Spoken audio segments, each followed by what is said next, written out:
اهلا بيكم في فيديو جديد على قناة توب 5. واللي اول مرة يشوفنا فاحنا قناة متخصصة في ترشيحات الافلام والمسلسلات. اشترك فيها وفعل الجرس عشان يوصلك كل جديد. بعد فترة غياب كده بنرجع تاني، والنهاردة بقى بنرجع بسلسلة جديدة هتكون لأول مرة معانا في القناة، وهي سلسلة افلام جديدة بس اوت اوف ذا بوكس. الوصف باين من العنوان، اللي هو احنا هنرشح النهاردة افضل 5 افلام جديدة لسه نازلة بس بره الصندوق. مش شرط تكون مشهورة قوي، او مش شرط تكون كمان من الافلام اللي هي متصدره البوكس اوفيس، بس الاهم من كده وفي النهايه انها كلها افلام حلوه جدا ومش هتضيع وقتك عليها، وده الاكيد. القائمه النهارده بقى متنوعه جدا ما بين الاثاره والكوميدي والرومانسي والتحفيزي والدراما. يا رب بقى السلسله دي تعجبكم، وهستنى رايكم في الكومنتات. ويلا بينا نبدا حلقه النهارده المميزه جدا جدا. في المركز الخامس معانا النهارده اخترنا فيلم غموض وإثارة من أفلام الميزانية اللي هي مش بتبقى عالية قوي، بس الصراحة من الأفلام الحلوة. هو فيلم ذا كينج تايد، الفيلم اللي بتدور أحداثه في جزيرة بعيدة ومنعزلة جدا، وصغيرة جدا كمان، صغيرة كمان في عدد سكانها لدرجة إنهم تقريبا كلهم بيعرفوا بعض. عمدة الجزيرة دي اسمه بابي، وزوجته اسمها جريس. هما الاتنين في الفترة الأخيرة مروا بظروف صعبة جدا، عشان جريس كانت حامل ولكن الحمل مكملش. وفي عز حزن بابي بقى جدا جاله واحد من اصحابه في الجزيرة بيبلغوا ان لازم يتحركوا دلوقتي عشان الكهرباء قطعت عن الجزيرة كلها. ولما راحوا عشان يصلحوا العطل ده، وصلوا مكان العطل سمعوا هناك صوت طفل كده رضيع. الصوت ده كان جاي من البحر، عشان بعد كده يكتشفوا انها طفلة في مركب مقلوبة في البحر. يا ترى بقى الطفلة دي مين وهتعمل ايه في القرية؟ كل ده هتعرفوا في احداث الفيلم اللي معانا النهارده. Didn't realize this village was still here. We take great pride in that. And how do you get to the mainland? We don't. Lost your damn mind. Mom! We received a report of possible child endangerment.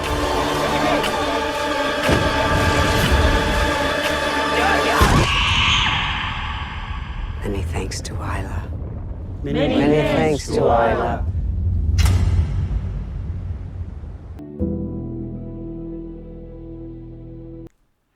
في المركز الرابع معانا فيلم حلو قوي، لاني الصراحة من محبي افلام الكوميدي الرومانسي، بس زود على كده كمان انه كمان موسيقي.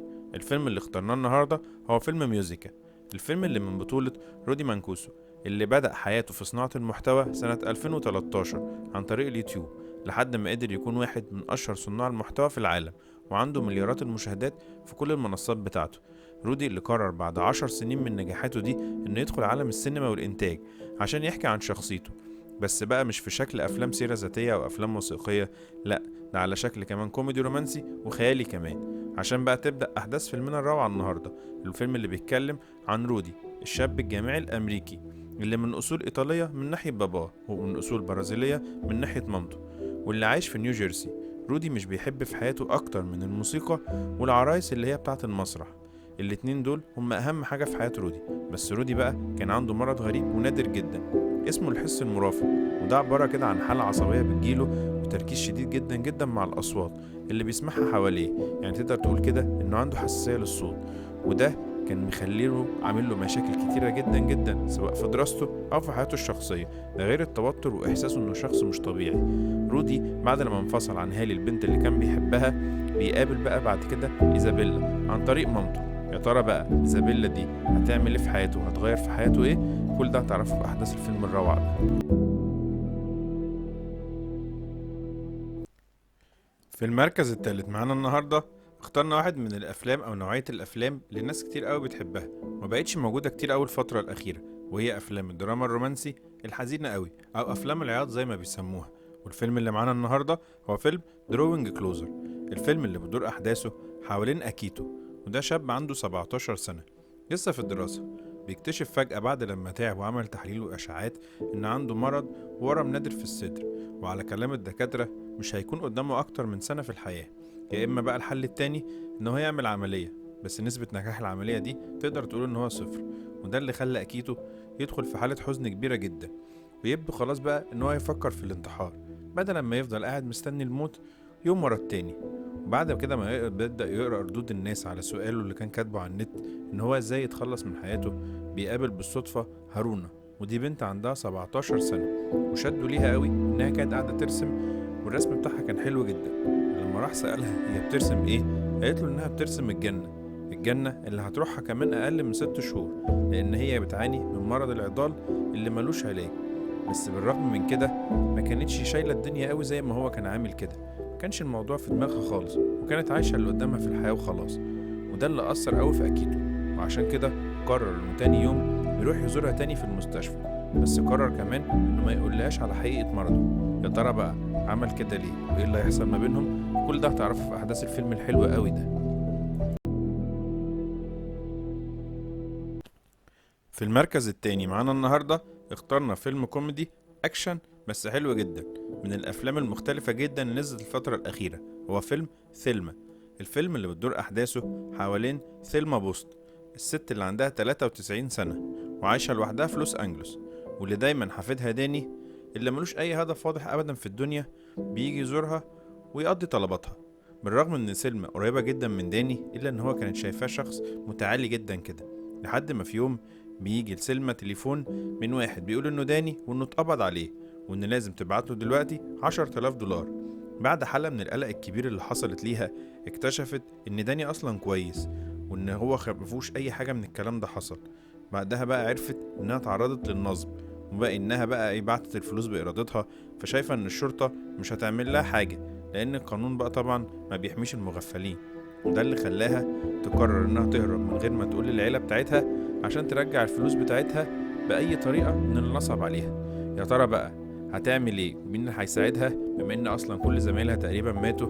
كل ده هتعرفه في احداث الفيلم الحلو قوي قوي ده. Crazy things. We're old, diminished. The least we can do is take care of each other. She's a tough cookie. When she says her mind is something, there's no stopping her.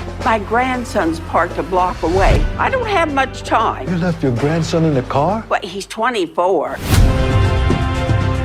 We all have our good days and our bad days.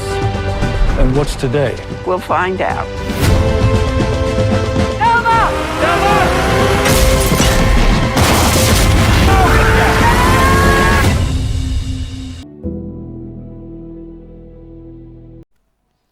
في المركز الأول معانا النهاردة اخترنا فيلم سيرة ذاتية تحفيزي، وأنا الصراحة بقى بحب النوعية دي جدا من الأفلام، لأنه بجانب إنه فيلم للمتعة وكده، لا كمان ده تحس إن الأفلام دي بتشحن طاقة الواحد كده. والفيلم اللي معانا النهاردة هو فيلم يانج وومن أند ذا سي، الفيلم اللي بتدور أحداثه في العشرينات، واللي بيحكي القصة الحقيقية للسباحة ترودي إدرلي، اللي كانت بنت جزار ألماني وعايشين في منهاتن. البنت الصغيرة اللي كانت على وشك الموت بعد لما جات لها الحصبة وهي طفلة، وخفت منها بأعجوبة محدش يعرف ازاي، وكانت مصممة انها تتعلم السباحة زي اختها ميج وباقي الناس الرياضيين اللي في المدينة. بس ما كانش مسموح ليها بقى انها تنزل تتدرب معاهم في النهر، عشان كانوا خايفين يكون عندها عدوى لسه من المرض اللي كان عندها. وده اللي خلى ابوها يقرر ان هو يعلمها السباحة في المحيط الأطلسي. وبعد فترة بدأت بقى ايدي تبدأ تفوز بكل الميداليات والبطولات اللي هي بتخشها، كل بطولة بتخشها بتفوز فيها، عشان بعد كده تقرر قرار رهيب جدا، تقرر قرار لأول مرة يحصل إنها تقرر إنها تعدي المانش. يا ترى بقى هتقدر تحقق القرار ده ولا لأ؟ كل ده هتعرفه في أحداث الفيلم الروعة ده، اللي يستحق بكل جدارة يكون هو المركز الأول معانا في حلقة النهاردة.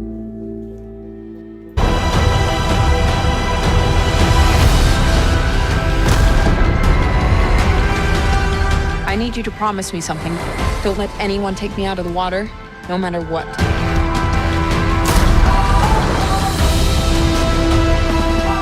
6 miles in. She's slowing down. They don't want us to be heroes. They don't want us to be anything.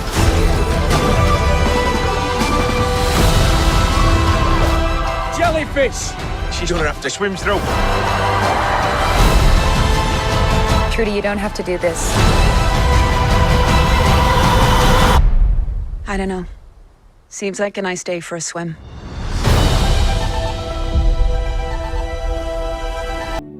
لو عجبتك ترشيحات النهاردة اعمل لايك للفيديو وسيب لنا رأيك في الكومنتات، ولو لسه مش مشترك في القناة اشترك وفعل الجرس واستنى كل جديد.